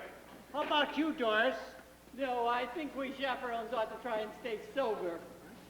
Say, I meant to ask you, Dwight, does Mamie drink? Now and then? My Auntie Mame just loves your place. Oh, Patrick, we are so esteemed to have your aunt as a chaperone, son. She's dying to meet Gloria. Just think what a lovely day for our little Glory. Saying goodbye to her teens and hello to her new auntie-in-law. Why, Mr. and Mrs. Upson, I can't begin to tell you what I think of your house. Mamie, here's your poison. I make my daiquiris with a secret ingredient. I learned it from this native down in the Virgin Islands. If you'll pardon the expression. I'll tell you one thing, though. There's no sugar in a Claude Upson daiquiri. And yet it's so sweet. Whatever do you use? Well, guess. Chocolate ice cream. Well, since we're practically relatives, I'll let you in on a little secret. Honey? I beg your pardon. That's my secret, strained honey. Of course, I use quite a little rum, too. Yeah, you sure do, Claude. You sure do. Auntie Mame, this is Gloria. I can't tell you how pleased I am to make your acquaintance. Isn't this a Marvy party that Mums and Dads are throwing me? And everybody on the guest list is strictly top hole Marvy. Today it's farewell to naivety and hello to sophistication. Oh, I can see that. Isn't she beautiful, Auntie Mame? Yes. Wait till we tell Mamie the surprise. Not now, Claude, not now. Got to tell her sometime. What lovely hair. Whatever do you use? Do you like it? You'll never guess what I use. Strained honey? Beer! I just pour it and pour it and pour it, and it just foams and foams and foams. Dad'm says it looks like the bubbles are coming right out of my brain. Mamie, dear, I made these especially for you. My. And they look so very delicious. Whatever are they? Well, you take 2 cans of tuna fish and put them through the meat grinder, and then you add clam juice and peanut butter. I'd like to make a toast, Mamie, to the good life. For us and ours. And we damn better well protect it, too. Did you bring the legal stuff, Dwight? It's upstairs in my briefcase. Just needs you and Doris's signatures. Oh, I feel so important. Mamie, dear, will you excuse us just a moment, please? Of course. Fine, fine. We'll be back in just a jiffy with a little surprise. Bet you don't recognize me. I'm Patrick's roommate. Why, Junior Babcock, what are you collecting these days? Women of the world. Here to dance? I'd love to.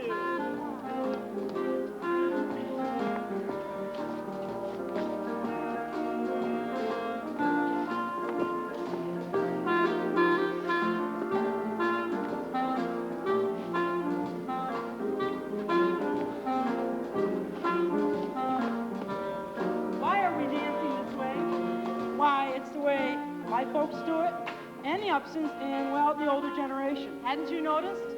The older generation just left. Oh, yeah?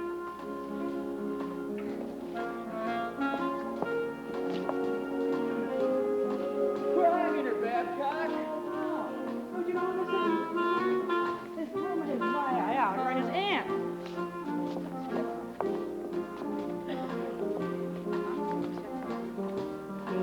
Hey, have respect for age here. He's old. Age? What age? I have a feeling that time frozen in chocolate mold, 'cause that's how young I feel. I feel like pecking and bunny hugging and jitterbugging and Lindy hopping, 'cause that's how young I feel. I'm mad for that big band beat. Wanna ride in a rumble seat. Shell's got the Chevy, love a face full of frozen custard. To have a hot dog with cinnamon mustard and ride the Ferris wheel. Oh, honey, 'cause that's how young I feel. Say to ask my mom, can I go to the junior prom? Sheldon's got a Chevy, love a cruise, gets to knock the bells and start the morning by giving out with a Ruby Valley squeal. Honey, 'cause that's how young I feel.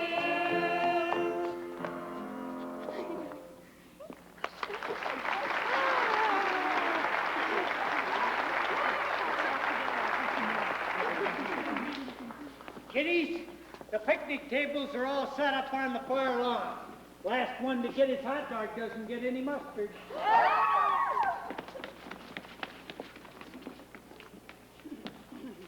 Mamie, dear, as chaperones, don't you think we ought to stop the kiddies from acting quite so lovey-dovey?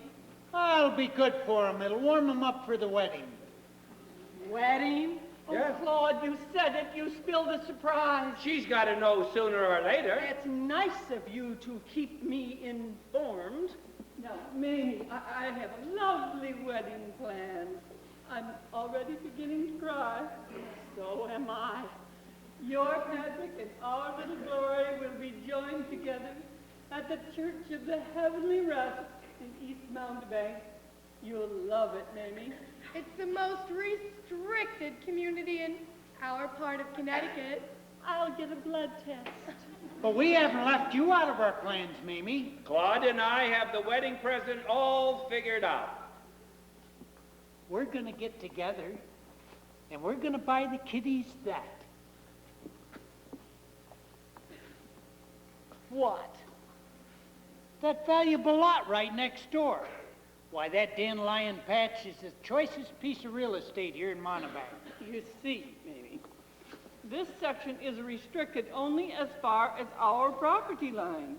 So we feel we have an obligation to see that the wrong kind of people don't, well, you know. We'll settle the kiddies in there, improve the whole neighborhood, do everybody a favor. We'll buy it together, you and me, Mamie, 50-50. I've got the escrow right here. All it needs is your John Hancock right there, and it's happy ever afterward. My, you've thought of everything, haven't you? Do you mind if I discuss this with Patrick? Sure thing, Mamie. Talk it all out. Just give us the high sign when you want another daiquiri. By the way, Mamie, do you like gin? Love it. Good. After dinner, I'll get out the cards and we'll have a little game.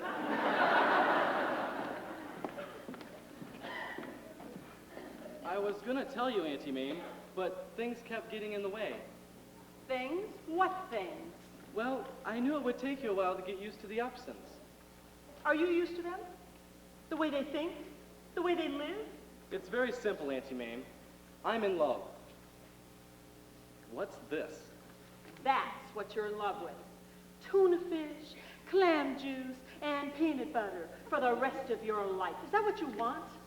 Auntie Mame, I've been mixed up with a pretty crazy bunch of screws and nuts most of my life. I guess it didn't hurt me, but I damn well want to protect my little Glory from people like that. You mean people like me? I didn't say that. It's just that I don't think she needs to know about a lot of things that ordinary, decent human beings don't have to know about. So you want to spend the rest of your life in that restricted dandelion patch with little Miss Schlitzhead? Forget it. Forget you ever met the Upsons, and forget you ever met me. Patrick!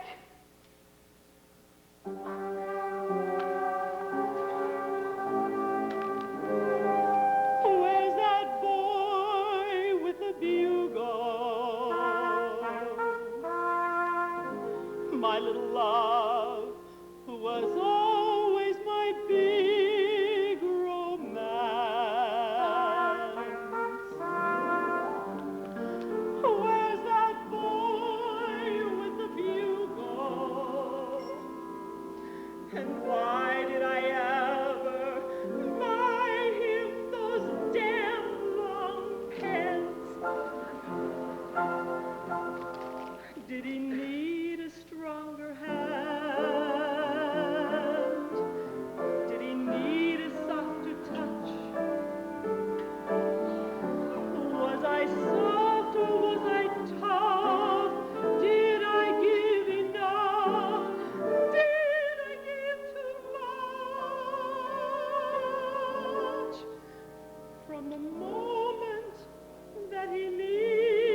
a shame. I never really found the boy before I lost him.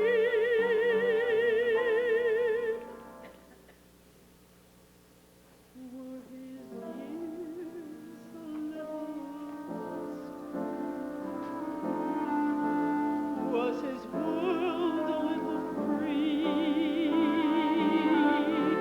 Was there too much of a crowd, all too lush and loud, and not enough of me? Though I'll ask myself my whole life through,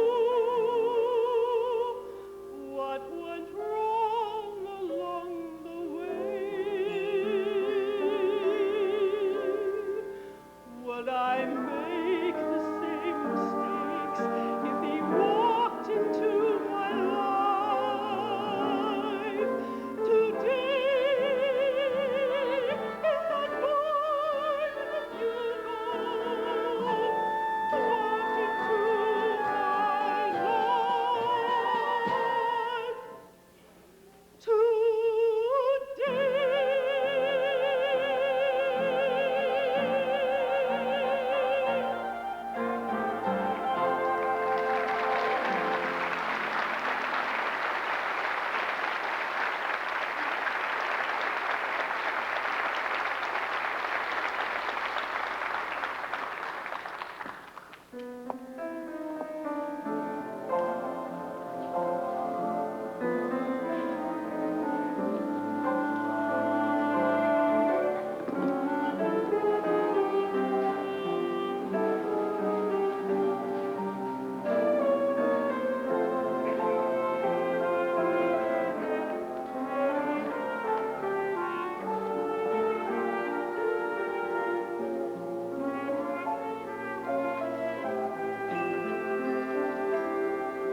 What's going on?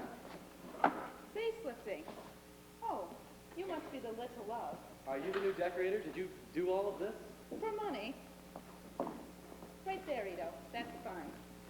Missy, very happy you here for a very important party. What's this supposed to be? A sofa. Chinese modern. You'll see it everywhere except Japan. The Upsons don't understand modern. They're strictly bitter colonial. Do you like it? No. You're honest, at least, Miss, Pegeen Ryan, unincorporated. Hi. Hi. Pegeen Ryan. Didn't we meet once? Yeah, we both went to Ralph Devine's Laboratory of Life. Hey, that's right. I didn't recognize you with all your clothes on. That is, maybe we know each other better than we thought. You're, taller. May I have my hand back if you're finished with it? Where's my aunt? She's upstairs, getting ready for the big blowout. Oh, no, this is just going to be a nice, simple little evening at home. Auntie Mame. Relax. People get married every day. I'm not getting married every day. I'm getting married 3 weeks from Tuesday. Congratulations. Patrick. Pipe of peace? Auntie Mame, who can stay mad at you? After the fight we had at the Upsons, I felt terrible. Oh, so did I, darling. But you see how wonderfully everything has worked out. And tonight I want everything to be just perfect for the Upsons. You're wonderful, Auntie Mame. Hey, what about Agnes? Oh, in seclusion, dear. Erase her from your thoughts. Oh, Patrick, be a little darling and help Pegeen with the ladder, will you? Yeah, sure.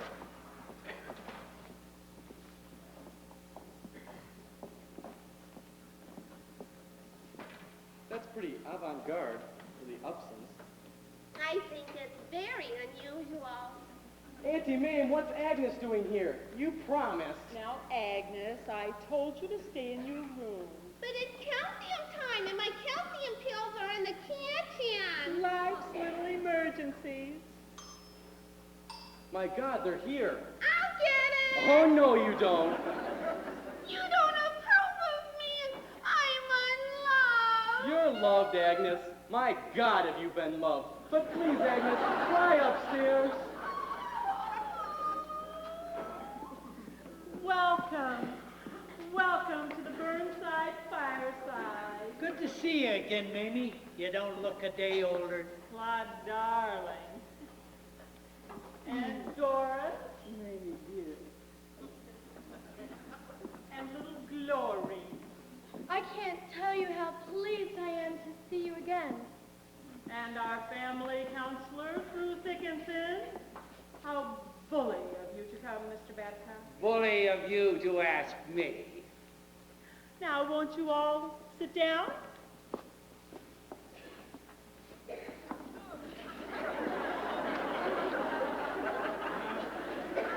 Oh, everyone, I'd like you to meet Miss Pegeen Ryan. Hello. Now, Claude and Doris, you were also unbelievably gracious to me up at Mountebank that I just had to play something extra special for you.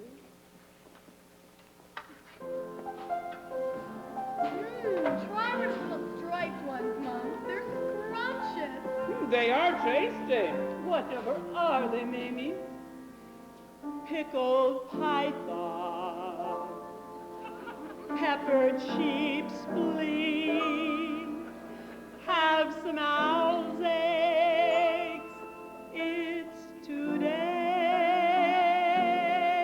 I said he told you something exotic. Try just a little bit harder to please. And he's been extra ambitious. Try these, they're delicious. They're beef.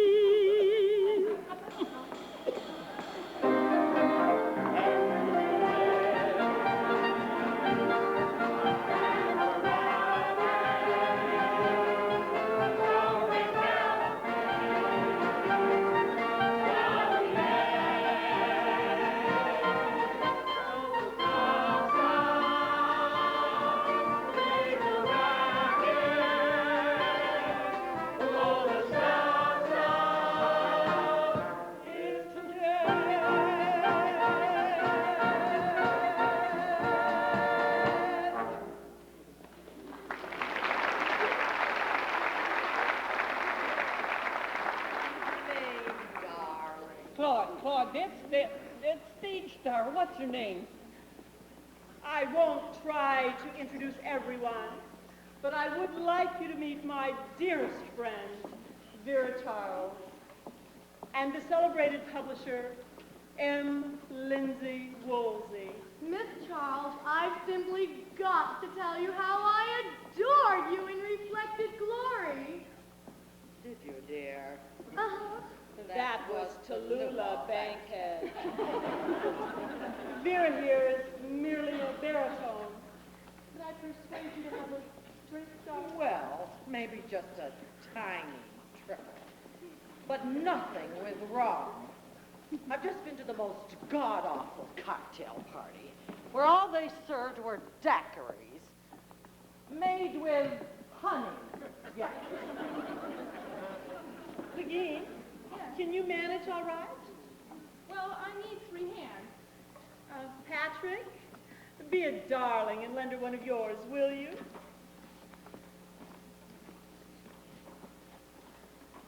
Well, that's a pretty picture, I must say.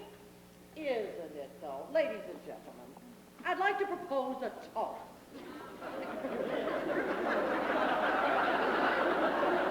To the lovely young couple as they start up the ladder of life together.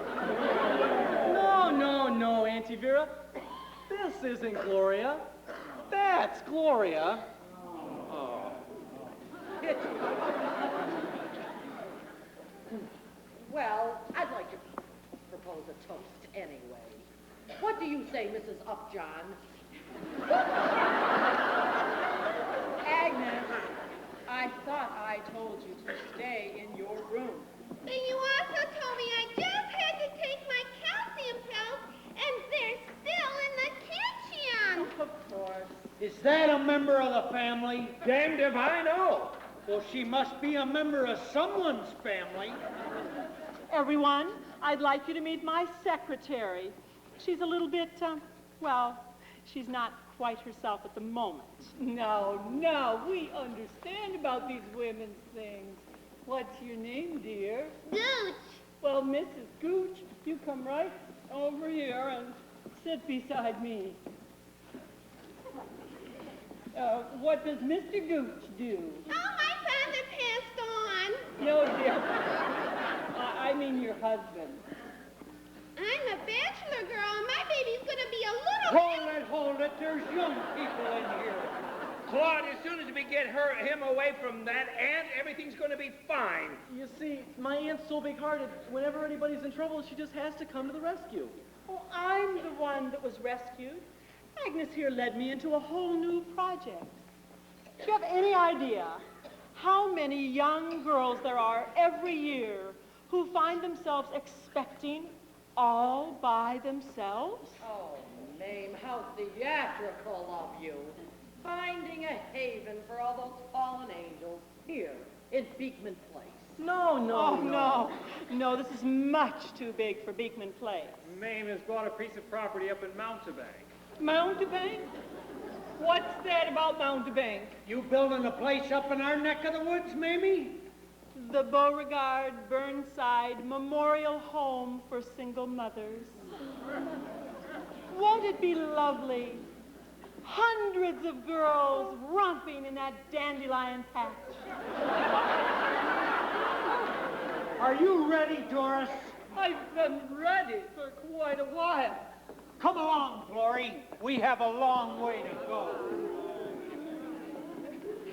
For 9 years, Mame Dennis Burnside, I've done everything I could to protect that boy from your cockeyed, idiotic nincompooplery. But this is the limit. You've ruined everything. All you ever wanted to do was slam windows in that boy's life. Well, I won't let you do that to my little love.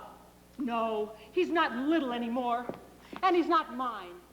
But he's not yours either, Mr. Babcock.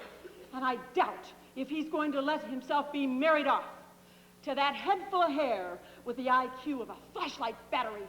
Whoa!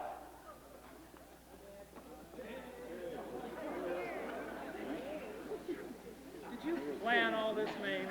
Why, Lindsay, what would ever make you think a thing like that? You know I always want Patrick to make all his own decisions. Python, anyone?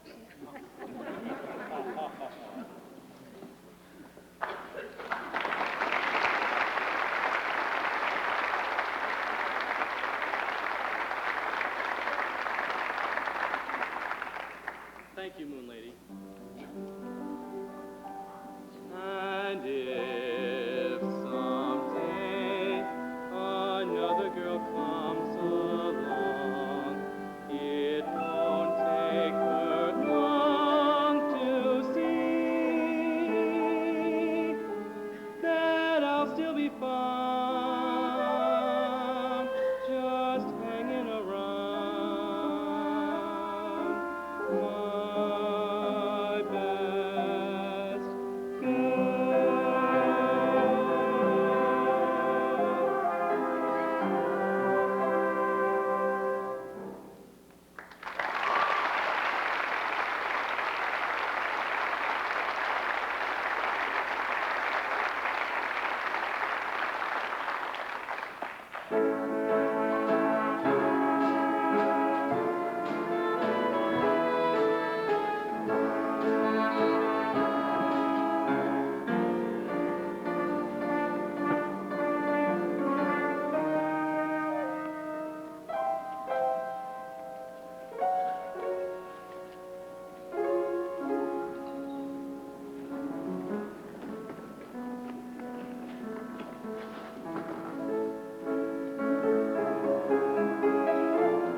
I knew you'd like your aunt.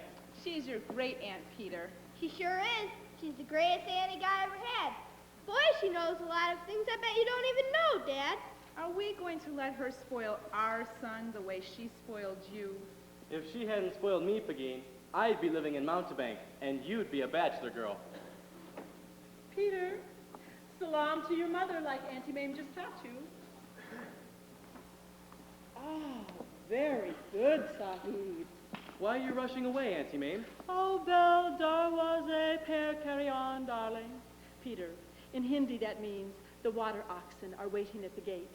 Of course, our water oxen are waiting at LaGuardia. TWA, flight 100 for New Delhi. What do you mean, our water oxen? Oh, Peter and I just had the most wonderful idea. No. But the boy is deprived. He's never even ridden an elephant. Can I go with Auntie Mame? Can I, Mom? Please, please. That's to India. It's ridiculous. I wouldn't hear of it. Dad? You heard your mother. You know what your trouble is, Mom? You don't live. Life is a banquet, and most poor sons of bitches are starving to death. One thing you've got to understand, school begins the day after Labor Day. He's got to be back by then. Oh, Labor Day. Naturally. That's sometime in November, isn't it? Auntie Mame. You know, Peter, when you grow up and have a little boy of your own, and he wants to travel with Auntie Mame, I hope you're not as antediluvian as your father. What's antediluvian, Auntie Mame? When we get on the plane, Peter, I'll give you a pad of paper and a pencil. You can write down all the words you don't understand. She hasn't changed. She's the Pied Piper. You know, I've been out all day shopping for your traveling gear. Long pants. And this. Golly! What adventures we're going to have together. We're going to unlock doors.